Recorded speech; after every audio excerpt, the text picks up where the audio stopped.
því að þetta er nú fyrsta verkefnið já, áður en í undirbúningi fyrir Evrópumótið. Svona aðeins, hvert er svona markmiðið með verkefninu að þessu sinni? Já, þetta er nýtt verkefni og það er náttúrulega nýtt tímabil byrjað, þannig svona nýtt season og það er bara mikill spenningur fyrir verkefninum á þessu ári og markmiðið kannski með þessu verkefni er að ná einmitt að spila okkur meira saman. Við hefum ekki oft fengið marga æfingaleiki í gegnum árin, þannig það er geggjað að fá þessa 3 æfingaleiki sem við fáum hann úti til þess að spila okkur saman og slípa hluti og svona.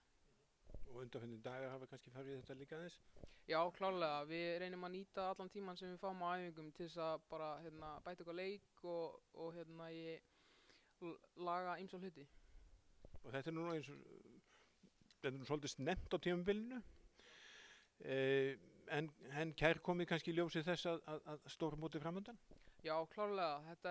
Við erum ekki komin langt inn í tímabilið en þú veist, pre-seasonið, undirbúningstímabilið, það er alltaf líka, þannig að við erum kannski ekki stelpurnar búin að spila marga leiki en við erum alveg búin að vera að æfa allt sumar og upp að byrjun tímabils, þannig þetta verður bara flott held ég. Fyrst og fremst eru þessi leiki bara til þess að að þið smelli betur saman eða hvað, það er frekar heldur en kannski bein úrslit? Já, ég held að við séum klárlega allavega að hugsa sjálf okkur og við erum með fullt af hlutum sem við getum gert betur og það er bara jákvætt fyrir okkur að geta hugsað þær og